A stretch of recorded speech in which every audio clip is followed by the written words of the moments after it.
The 48 Laws of Power by Robert Greene. Law 19. Know who you're dealing with. Do not offend the wrong person. Judgment. There are many different kinds of people in the world, and you can never assume that everyone will react to your strategies in the same way. Deceive or outmaneuver some people, and they will spend the rest of their lives seeking revenge. They are wolves in lamb's clothing.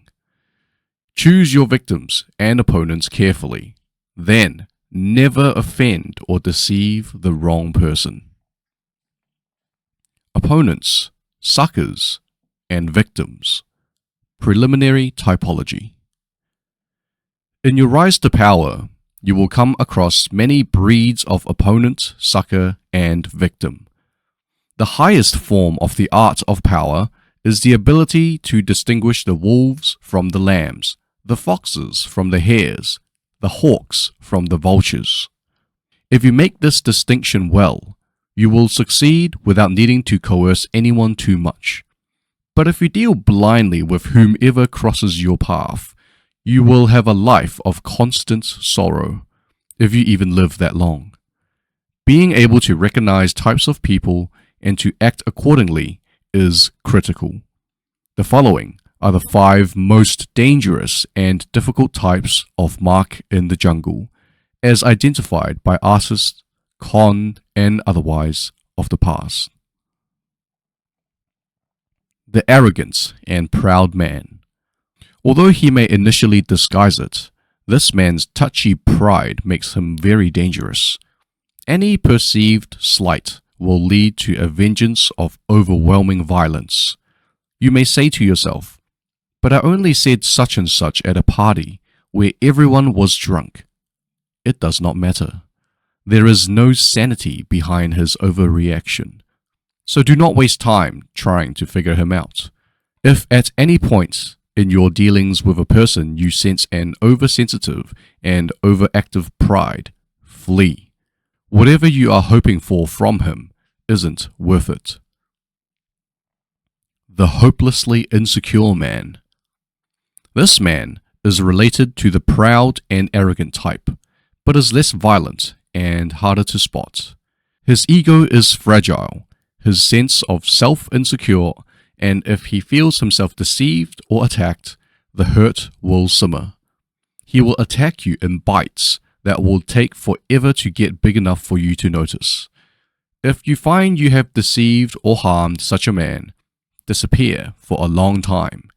Do not stay around him, or he will nibble you to death.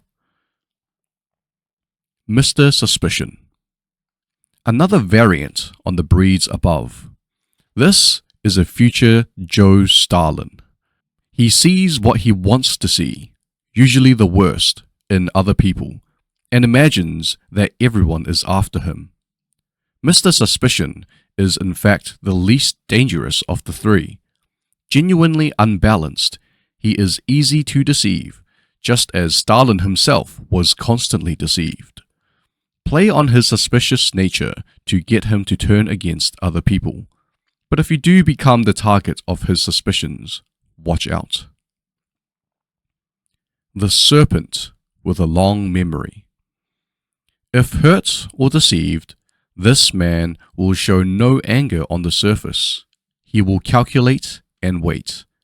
Then, when he is in a position to turn the tables, he will exact a revenge marked by a cold-blooded shrewdness. Recognize this man by his calculation and cunning in different areas of his life. He is usually cold and unaffectionate.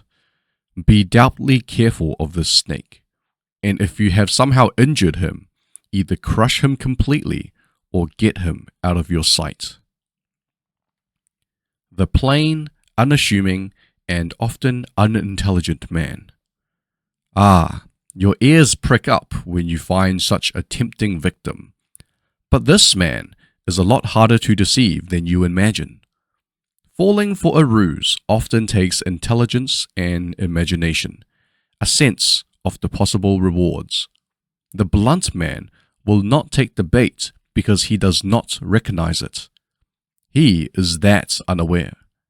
The danger with this man is not that he will harm you or seek revenge, but merely that he will waste your time, energy, resources, and even your sanity in trying to deceive him. Have a test ready for a mark, a joke, a story. If his reaction is utterly literal, this is the type you are dealing with. Continue at your own risk. Transgressions of the law. Transgression 1. In the early parts of the 13th century, Muhammad, the Shah of Khwarezm, managed after many wars to forge a huge empire, extending west to present-day Turkey and south to Afghanistan. The empire's center was the great Asian capital of Samarkand. The Shah had a very powerful, well-trained army and could mobilize 200,000 warriors within days. In 1219, Muhammad received an embassy from a new tribal leader to the east, Genghis Khan. The embassy included all sorts of gifts to the great Muhammad, representing the finest goods from Khan's small but growing Mongol empire. Genghis Khan wanted to reopen the Silk Road to Europe and offered to share it with Muhammad, while promising peace between the two empires.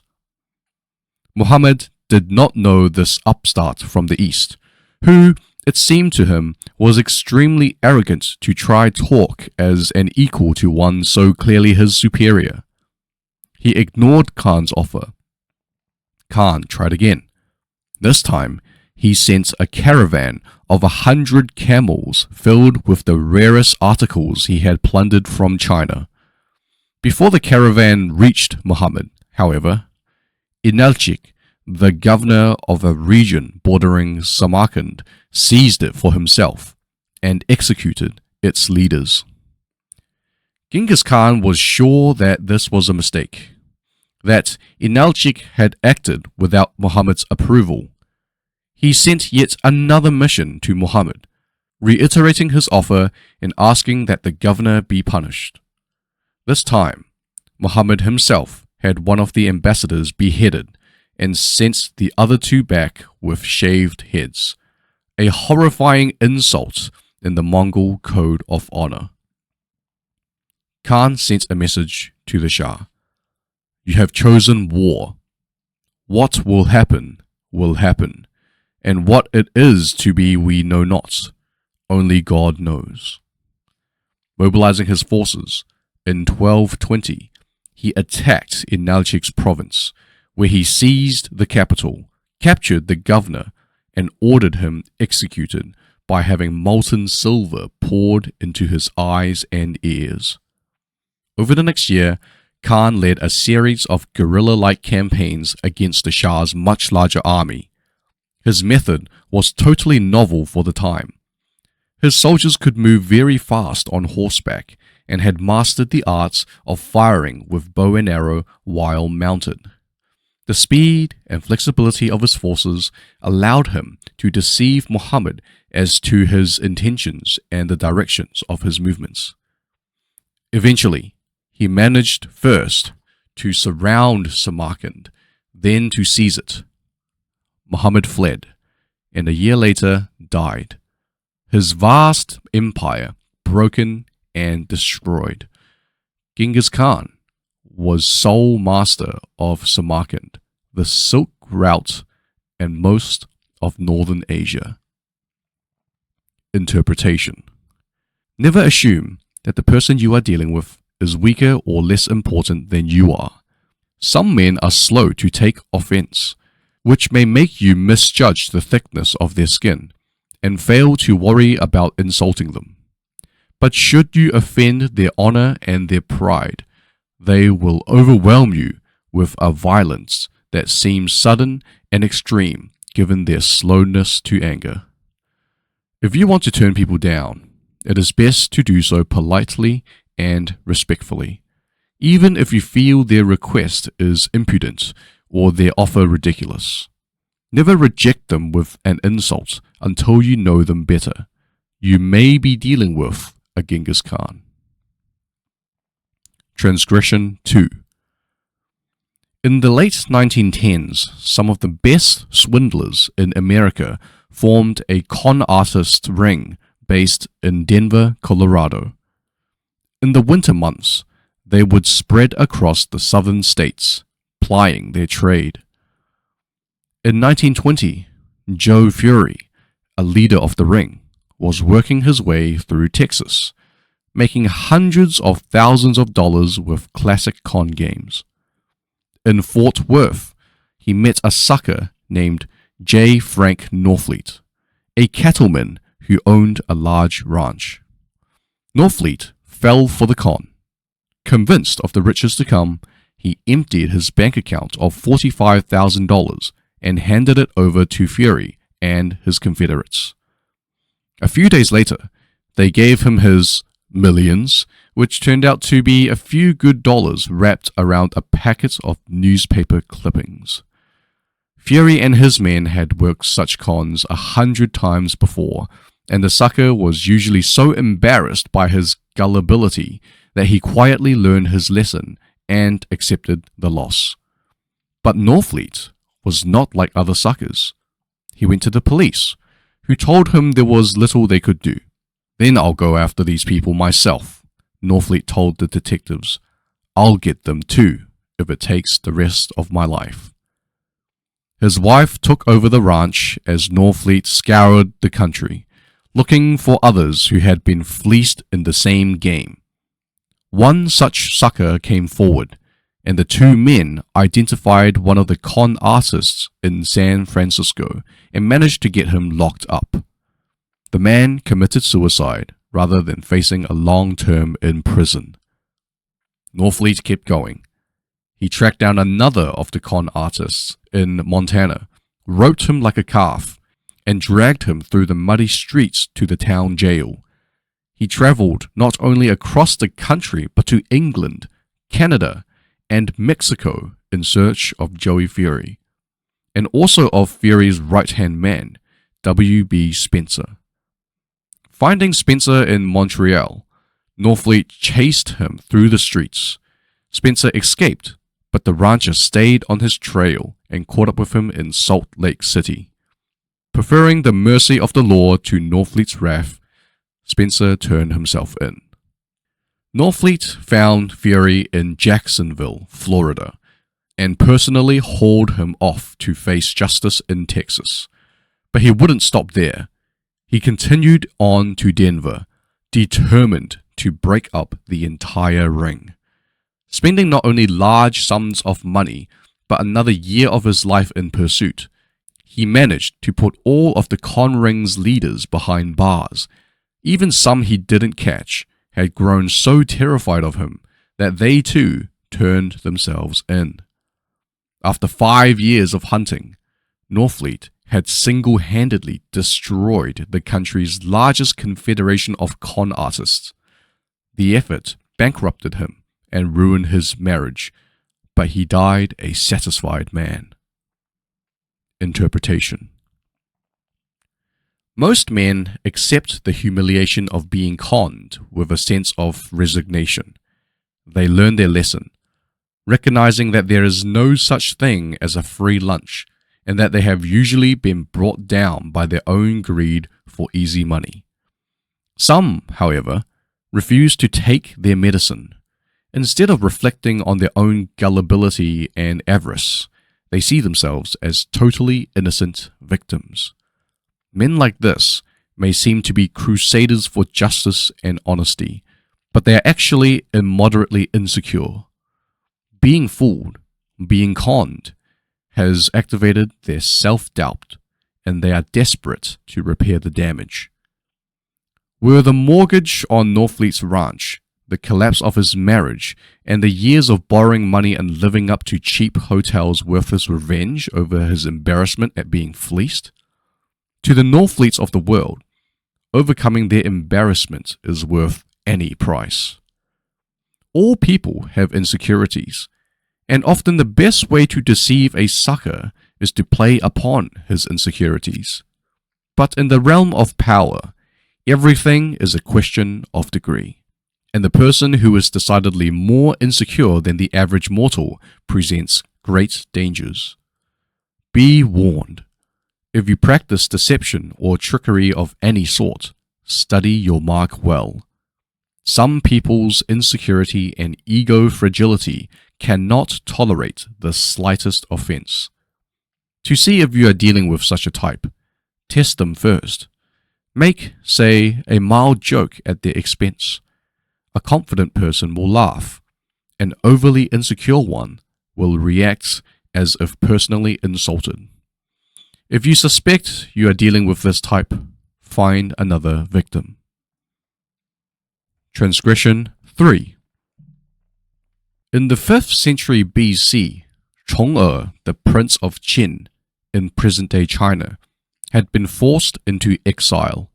He lived modestly, even sometimes in poverty, waiting for the time when he could return home and resume his princely life. Once he was passing through the state of Qing, where the ruler, not knowing who he was, treated him rudely.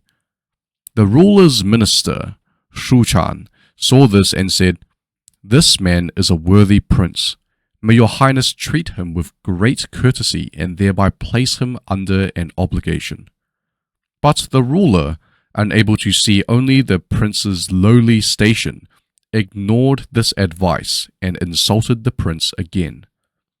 Shu Chan again warned his master, saying, "If your highness cannot treat Chong'e with courtesy, you should put him to death to avoid calamity in the future." The ruler only scoffed. Years later, the prince was finally able to return home. His circumstances greatly changed. He did not forget who had been kind to him and who had been insolent during his years of poverty. Least of all did he forget his treatment at the hands of the ruler of Qing. At his first opportunity, he assembled a vast army and marched on Qing, taking 8 cities, destroying the kingdom, and sending the ruler into an exile of his own.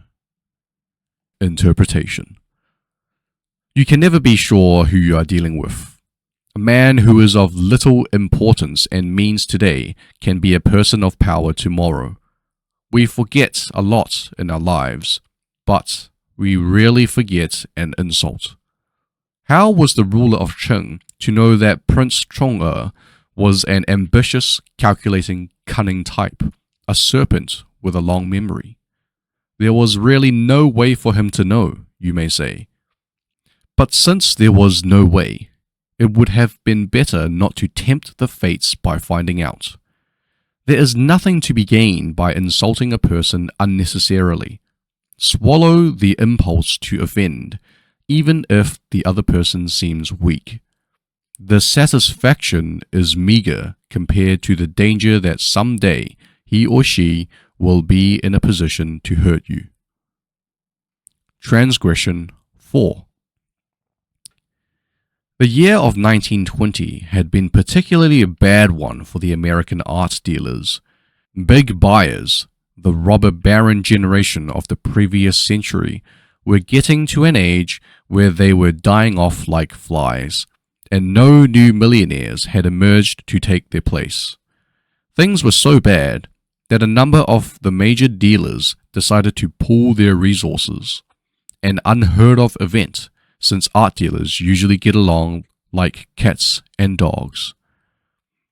Joseph Devine, art dealer to the richest tycoons of America, was suffering more than the others that year, so he decided to go along with this alliance. The group now consisted of the 5 biggest dealers in the country. Looking around for a new client, they decided that their last best hope was Henry Ford, then the wealthiest man in America. Ford had yet to venture into the art market, and he was such a big target that it made sense for them to work together. The dealers decided to assemble a list. The 100 greatest paintings in the world, all of which they happened to have in stock, and to offer the lot of them to Ford. With one purchase, he could make himself the world's greatest collector. The consortium worked for weeks to produce a magnificent object, a 3-volume set of books containing beautiful reproductions of the paintings, as well as scholarly texts accompanying each picture. Next, they made a personal visit to Ford at his home in Dearborn, Michigan. There, they were surprised by the simplicity of his house. Mr. Ford was obviously an extremely unaffected man. Ford received them in his study. Looking through the book, he expressed astonishment and delight.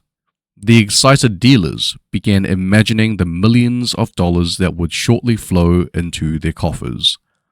Finally, however, Ford looked up from the book and said, "Gentlemen, beautiful books like these, with beautiful colored pictures like these, must cost an awful lot." "But Mr. Ford," exclaimed Duveen, "we don't expect you to buy these books.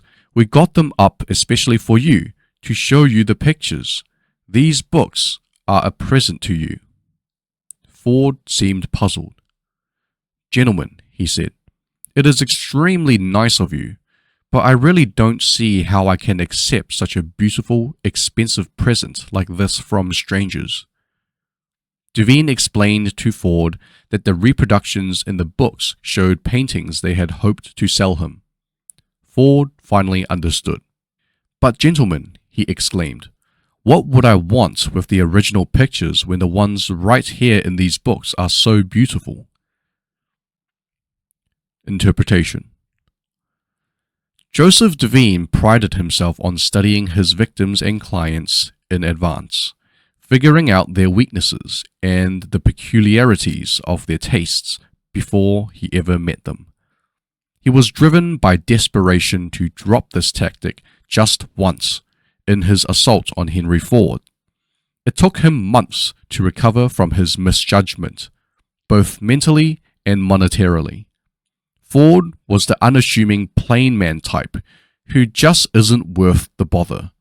He was the incarnation of those literal-minded folk who do not possess enough imagination to be deceived. From then on, Duveen saved his energies for the Mellons and Morgans of the world, men crafty enough for him to entrap in his snares. Keys to power. The ability to measure people and to know who you are dealing with is the most important skill of all in gathering and conserving power. Without it, you are blind. Not only will you offend the wrong people, you will choose the wrong types to work on and will think you are flattering people when you are actually insulting them. Before embarking on any move, take the measure of your mark or potential opponent. Otherwise, you will waste time and make mistakes. Study people's weaknesses, the chinks in their armor, their areas of both pride and insecurity. Know their ins and outs before you even decide whether or not to deal with them. 2 final words of caution. First, in judging and measuring your opponent, never rely on your instincts. You will make the greatest mistakes of all if you rely on such inexact indicators. Nothing can substitute for gathering concrete knowledge. Study and spy on your opponent for however long it takes. This will pay off in the long run. Second, never trust appearances. Anyone with a serpent's heart can use a show of kindness to cloak it. A person who is blustery on the outside is often really a coward. Learn to see through appearances and their contradictions. Never trust the version that people give of themselves. It is utterly unreliable. Reversal. What possible good can come from ignorance about other people? Learn to tell the lions from the lambs or pay the price. Obey this law to its fullest extent. It has no reversal. Do not bother looking for one.